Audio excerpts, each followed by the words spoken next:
12 kilometre तक के area के लगभग 12 से 18 किलोमीटर तक की एरिया के लगभग जो है इसको हम लोग क्षोभ मंडल बोलते हैं। अंग्रेजी में बात की जाए तो ट्रेसोस्फेयर, TROPOSPHER, ट्रोपोस्फेयर इसे बोलते हैं। इसे हिंदी में बात की जाए तो हिंदी में हम लोग जो है इधर देख सकते हैं, इधर हिंदी भी हमने लेकर के आ गया है, तो हिंदी में इसे हम लोग जो है क्षोभ मंडल बोलते हैं।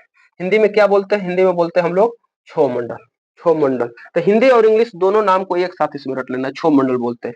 अब क्षोभ मंडल में बादल का बारिश बन के बरसना हो गया, इंद्रधनुष का की बनना हो गया, इन सभी क्रियाएं, गुब्बारा का उड़ना हो गया, इन सभी क्रियाएं जो है क्षोभ मंडल में होती है। क्षोभ मंडल में क्लियर हो गया होगा। क्षोभ मंडल को अंग्रेजी में ट्रोपोस्फेयर बोलते हैं। गहराई की बात की जाए ऊंचाई के तो 12 से 18 किलो मतलब 0 से 18 किलोमीटर के बीच में रह सकती है। 0 से 12 या 0 से 12, 15, 16 मतलब 0 से 18 किलोमीटर के बीच में इसकी मोटाई होती है। और इसमें जितना भी हो गया दैनिक समसाई क्रिया, जैसे गुब्बारा का उड़ना हो गया, बादल का बारिश, जहाज नहीं इसमें आता, एक बात ध्यान रखना है। बादल का बारिश बन के हो गया, धुआं कोहरा, जितना भी सब चीज है तो सभी आता हम लोग को क्षोभ मंडल में आता है। तो क्षोभ मंडल में आपको जो है याद हो गया होगा। अब दूसरा मंडल पृथ्वी के आता है ओजोन स्फीयर। यहाँ पे ओजोन स्फीयर ये क्या होता है कि हल्का सा घुसा हुआ रहता है, किसमें? ट्रोपोस्फेयर में। क्षोभ मंडल में थोड़ा सा घुसा हुआ रहता है, और बाकी जो इसके एरिया है वो जो है स्ट्रेटोस्फीयर यानी समताप मंडल में आता है। तो ओजोन मंडल जो है क्षोभ मंडल और समताप मंडल के बीच वाला हिस्सा, और यह एक पट्टी की तरह जो है पृथ्वी, जैसे ये पृथ्वी हुआ और ये पृथ्वी हुआ, तो पृथ्वी के जो है पट्टी की तरह जो है यहाँ पे जो है ऐसे पट्टी की तरह जो है, रिंग की तरह आप इसे बोल सकते हैं, या जो है बॉल की तरह जो है, सुरक्षा कवच इसे बोलते हैं, सुरक्षा बॉल इसे बोलते हैं पृथ्वी का।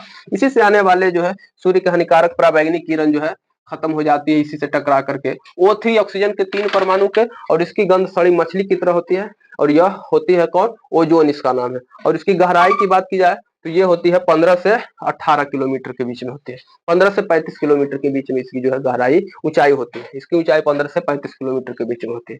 तो पहला हो गया ट्रोपोस्फियर, इसे क्षोभ मंडल भी बोला जाता है, और यह जो है 0 से 18 किलोमीटर के बीच में होता है।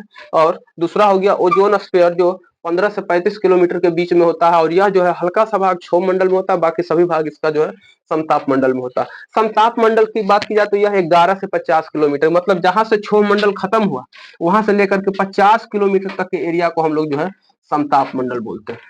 और समताप मंडल में ही जितना भी जो है आपका जो है वायुयान उड़ता है, उस सभी वायुयान कौन मंडल में उड़ता है? तो वो होता है समताप मंडल में। तो समताप मंडल में कौन सी क्रिया होती है? तो वायुयान का उड़ना, हवाई जहाज का उड़ना कौन मंडल में होता है? तो वो होता है समताप मंडल में। अब दूसरा में बात की जाए यहाँ पर जो है, अब समताप मंडल में से आगे बात की जाए तो मध्य मंडल इसे बोला जाता है, और मध्य मंडल को अंग्रेजी में हम लोग मीसोस्फेयर बोलते हैं। ये मंडल इसलिए इंपोर्टेंट है, इसमें जब उल्का पिंड जिसे पृथ्वी ऊपर से सौर मंडल से आता है, जो भी छोटे छोटे जो है पत्थर वगैरह आती है, जिसे क्षुद्र ग्रह या एस्टेरॉयड बोलते हैं, तो उस एस्टेरॉयड जो है आपको पता होगा पृथ्वी पर आने से पहले वायुमंडल में वह जल जाता है, और बचा खुचा राख जो पृथ्वी पे गिरती है। तो वो कहाँ जलती है? तो उस जलने की क्रिया कहाँ होती है? तो वो होती है मीसोस्फीयर में, जिसकी जो है कि 50 से 80 किलोमीटर तक की जो है वो होती है। और मीसोस्फीयर की बात की जाए तो वो 50 से 80 किलोमीटर के बीच की एरिया होती है, और इसी में जो है एस्टेरॉयड आकर के देख रहे होंगे, आने के साथ ही यह जो है, जिसे टूटा तारा वो भी बोलते हैं हम लोग, टूटा तारा के नाम से जाना जाता है, वह जैसे ही आती है मध्य मंडल में वह जो है जल करके राख हो जाती है। तो मध्य मंडल भी हमारे पृथ्वी के सुरक्षा के लिहाज से बहुत इंपोर्टेंट है। अब अगले स्तर की बात की जाए तो यहाँ पे आता है थर्मोस्फीयर। ये एक लाइन को खाली बना हुआ है। ये थर्मोस्फीयर जो है ये अच्छी खासी मोटी परत है, ये 80 से 700 किलोमीटर के बीच की पाया जाता है, और इसे बोला जाता है आयन मंडल। कितना होता है? आयन मंडल जो है 80 से 700 किलोमीटर के बीच। दूसरी सबसे मोटी परत है, पहली सबसे मोटी परत जो है बताएंगे आगे। 80 से 700 किलोमीटर के बीच वाला जो है बहुत मोटी परत होती है, इसका नाम है कौन? आयन मंडल। इसमें क्या होता है? आयन मंडल में ही हमारा जितना भी सैटेलाइट होता है, वो सैटेलाइट कौन मंडल में घूमता है? आयन मंडल में घूमता है। तो आयन मंडल जो है हम लोगों के सैटेलाइट के लिए बहुत जरूरी होता है, और इसकी मोटाई भी बहुत होता है, 80 से 700 किलोमीटर। 700 किलोमीटर मतलब जितना पृथ्वी के नीचे नहीं है, नीचे भी बात की जाए तो 80 किलोमीटर तक है, और 80 किलोमीटर पूरे पृथ्वी तक है, और इसका जो है 700 किलोमीटर मतलब कि इधर के 7-8 गुना जो है ऊपर बहुत बहुत मतलब कि मोटा होता है कौन मंडल? आयन मंडल। आयन मंडल जो है बहुत बड़ा भाग होता है। इससे भी बड़ा भाग होता है एक्सपोस्फेयर। एक्सपोस्फेयर या इसे बोला जाता है बहिर्मंडल। एक्सपोस्फेयर इसे बोला जाता है बहिर्मंडल, और इसकी जो है 10,000 किलोमीटर तक होती है। मतलब कि 700 तो ये हो गया आयन मंडल, 700 से लेकर के 10,000 किलोमीटर तक के जो है मंडल को क्या बोलते हैं? बहिर मंडल बोलते हैं। और यह सबसे मोटी मंडल, मतलब शुरू में बात की जाए, मतलब सीढ़ी की तरह है। अभी तक नहीं समझ में आया होगा तो एक बार हम थोड़ा सा देखिए एक लाइन खींच करके समझा देना चाहते हैं। जैसे ये पृथ्वी हुआ, पृथ्वी के जैसे 0 से 12 किलोमीटर तक गया, तो 12 किलोमीटर तक के एरिया हो गया, या 12 से 18 किलोमीटर तक के एरिया को हम लोग तो बोलते हैं क्षोभ मंडल। अब ये 18 से जो लेकर के जो 35 किलोमीटर तक एरिया है, इसे हम लोग बोलते हैं ओजोन मंडल।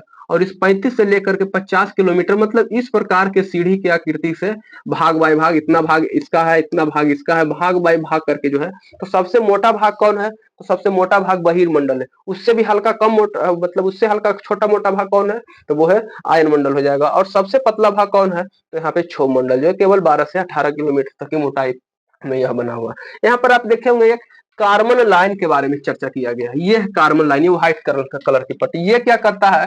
तो ये वायुमंडल और बाहरी अंतरिक्ष के बीच एक सीमा है। मतलब कार्बन लाइन जो यहाँ पर दिख रहा है, कार्बन लाइन 50 से 60 किलोमीटर तक के एरिया तक होता है। यानी कि पृथ्वी के ऊपर 50 से 60 किलोमीटर का जो एरिया होता है, उसी एरिया तक ही जो है वायु है, उसके बाद वायु नहीं है। तो कार्बन लाइन जो यहाँ पे दिख रहा होगा, इसे हम थोड़ा सा बड़ा कर देते हैं कार्बन लाइन वाला फिगर को। ये जो कार्बन लाइन दिख रहा होगा, ये वाला जो कार्बन लाइन है, इसी कार्बन लाइन के जो है मेन बाउंड्री आप बोल सकते हैं। ये जो है, यही जो है मेन बाउंड्री। ये कैसे आ गया? इसका काम नहीं, इसको मिटा। ये मेन बाउंड्री है, ये कार्बन लाइन जो ये वाला हुआ मेन, यही मेन ओरिजिनल बाउंड्री है। और इसी बाउंड्री के ऊपर आप जो है बोल सकते हैं कि यहाँ से जो है रेखा खींचा गया कि नीचे वायुमंडल है और ऊपर वायुमंडल नहीं है। तभी तो क्षुद्र ग्रह जैसे ही कि कार्बन लाइन से प्रवेश करता है फिर लहकने लगता है। ऊपर क्यों नहीं जल गया? उतना मोटा मोटा मंडल है, कारण कि ऊपर वायु नहीं है। जहां हम लोग का सैटेलाइट उड़ता है वहां पे कोई वायु नहीं है। तो वायु कहाँ से स्टार्ट होता है? तो वायु हमारा जो स्टार्ट होता है वो होता है कार्बन लाइन से। यानी कि पृथ्वी से 50 से 60 किलोमीटर की एरिया तक यदि जब बात की जाए, उतने मोटाई तक जाएंगे तब हम लोग को वायु मिलेगा। तब तक वायु मिलते रहेगा, लेकिन जैसे ही उससे आगे जाएंगे, कार्बन लाइन से आगे जाएंगे, हम लोग का वायुमंडल खत्म हो जाएगा। और जहां से कार्बन लाइन, मतलब यहाँ पे बात किया तो मीसोस्फीयर में वायुमंडल हमारा है, आयन मंडल में हमारा जो है वायुमंडल है, जिसके कारण क्षुद्र ग्रह उसमें आते ही जलने लगती है। अब इसका हम ट्रिक बोले थे, तो ट्रिक हम थोड़ा सा इसमें बता देते हैं कि कौन सी परत का जो है क्या ट्रिक रहने वाला है। यहाँ पर ट्रिक याद करने के लिए बहुत जरूरी होता है। अब यहाँ